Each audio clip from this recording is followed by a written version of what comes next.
Bonsoir tout le monde, ici Monsieur Cacahuète. Ce soir nous sommes samedi 22 décembre 2018 et il est 19h11 pour cette petite vidéo tuto. Donc je vais vous apprendre après, évidemment ça dépend de votre matériel, mais à réactiver votre carte Wi-Fi si elle venait à se planter ou se désactiver toute seule.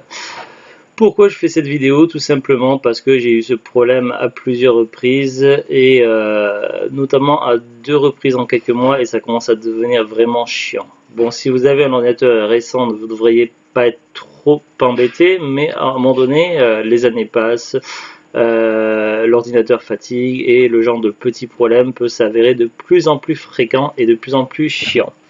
Cet ordinateur là il commence à avoir quelques années, facile 4-5 ans, je sais plus.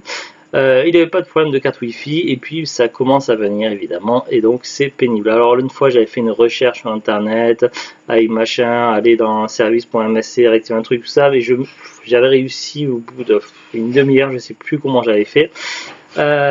Aujourd'hui donc j'étais en train d'uploader une vidéo YouTube, donc j'avais 3 vidéos à uploader, les 2 premières ça passait bien, je venais de finir d'uploader la 3e vidéo, donc c'était pour le calendrier de l'Avent, la case numéro 22, donc la vidéo était uploadée, donc j'avais plus qu'à mettre ma miniature, donc je faisais parcourir et ça chargeait pendant temps indéfiniment, ça marchait pas, je comprenais pas pourquoi ça voulait pas. J'ai ouvert un autre onglet pour voir et en fait j'avais plus internet, donc là j'ai regardé mon wifi, bon, j'ai désactivé j'ai redémarré ma box au niveau de l'interrupteur. La télé marchait bien, tout ça. J'ai vérifié que mon téléphone portable, j'avais internet, mais je n'avais plus internet sur mon ordinateur. J'en suis venu à la conclusion que c'était ma carte Wi-Fi qui avait planté. C'était pour moi la solution, le problème le plus probable. Alors j'ai refait des recherches sur internet, puisqu'évidemment j'avais pas noté comment j'avais fait l'autre fois. Et voilà, j'ai réussi la méthode l'autre fois, mais j'ai pas retrouvé comment j'ai fait tout ça. J'ai galéré. Alors j'ai fait des recherches sur internet. Le problème c'est que bon, certaines solutions marchent avec certains types de Windows, avec certains types d'ordinateurs. J'ai regardé, mais j'ai pas trouvé de solution qui faisait pile poil par rapport à ma configuration actuelle. Alors je me suis dit, voilà, j'ai trouvé l'astuce, je me suis noté sur un petit fichier texte que je vais garder sur le bureau de mon ordinateur pour me dépanner en cas que ça revienne.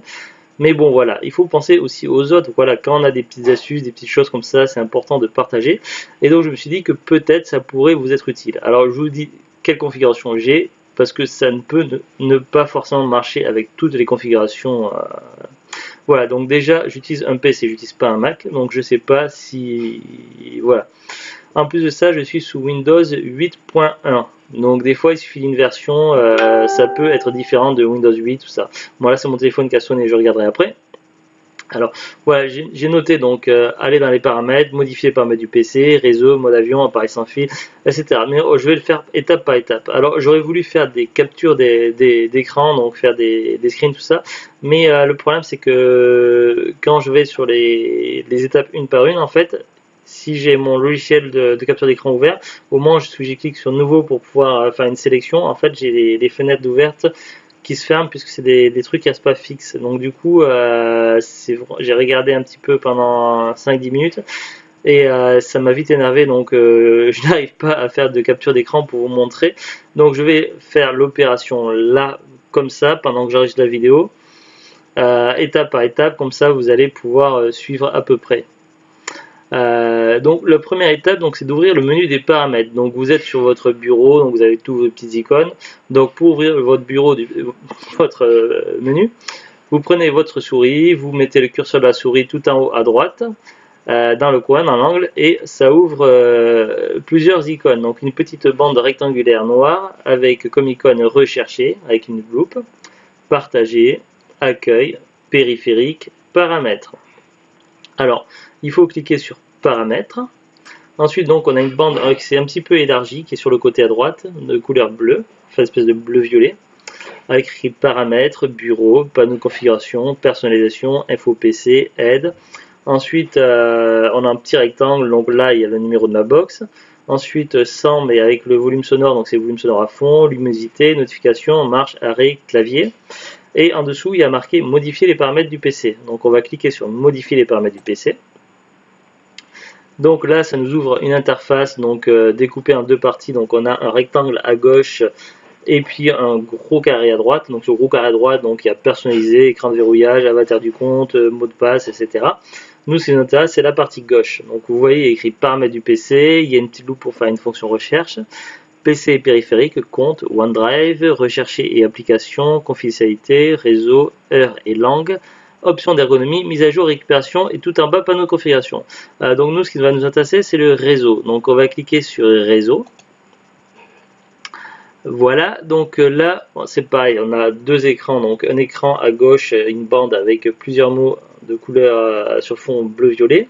À droite, donc on a Wi-Fi avec le numéro de la box, gérer les réseaux connus, Ethernet, VPN, etc. Donc nous, on va regarder ce qui est écrit tout à fait à gauche, donc connexion, mode avion, proxy, groupe résidentiel, lieu de travail. Donc on va cliquer sur mode avion. Alors là, mode avion, donc j'ai comme option, donc activer cette option pour arrêter toute communication sans fil. Là, c'est inactif, mais ça, on s'en fout. Après, il y a appareil sans fil. Donc, Wi-Fi, là, il est sur actif. Bluetooth, inactif. Alors là, quand ma carte Wi-Fi était plantée, donc elle était sur actif, mais pourtant, elle était bien plantée. Alors, il suffit de mettre la petite flèche à souris sur le petit rectangle violet qui représente le Wi-Fi actif. On clique une fois. Donc bah, là, je ne vais pas le faire, je ne vais pas m'amuser à le faire. Et ça va désactiver, donc ça va marquer Wi-Fi désactivé. Ensuite, on clique une autre fois dessus. Ça va remettre Wi-Fi actif. Ensuite, on n'a plus qu'à sortir de là, donc on clique sur réseau avec la flèche pour venir en arrière. Ensuite, on va tout en haut à droite et ça va ouvrir une petite croix rouge. On clique sur la croix rouge et voilà, vous êtes revenu sur votre bureau et Internet, voilà, votre carte Wi-Fi fonctionne à nouveau. Donc voilà, miracle, c'est magique. En 5 minutes, le problème est réglé et ça évite de s'arracher les cheveux de la tête. Voilà, c'est une petite astuce qui fonctionne sur mon PC, donc un Acer qui a quelques années, avec comme configuration donc Windows 8.1. Voilà, donc après c'est à vérifier évidemment sur d'autres types de Windows si ça peut fonctionner ou pas. Donc je ne sais pas, ça dépend peut-être également de la marque de votre appareil. Et si vous avez un Acer d'un modèle légèrement différent ou pas, donc là franchement je ne sais plus c'est quoi la force de mon PC. Si vous avez une autre marque, ça peut fonctionner sur d'autres marques d'ordinateurs ou sur d'autres types de Windows, pourquoi pas, mais ça reste à vérifier. Ce qui est sûr, c'est que ça fonctionne sur mon Acer et sur Windows 8.1 avec cette configuration bien précise. Mais pourquoi pas, qui sait, peut-être que ça pourrait vous dépanner. En tout cas, c'est une petite astuce utile. Et voilà, et puis si jamais je galère ou que j'ai un souci sur mon ordinateur ou quoi, je pourrais moi-même regarder à nouveau cette vidéo pour voir, voilà. Je me suis dit que ça serait peut-être bien pratique. Allez, on se retrouve prochainement pour de nouvelles aventures. Je vous dis à bientôt et au revoir. Au revoir.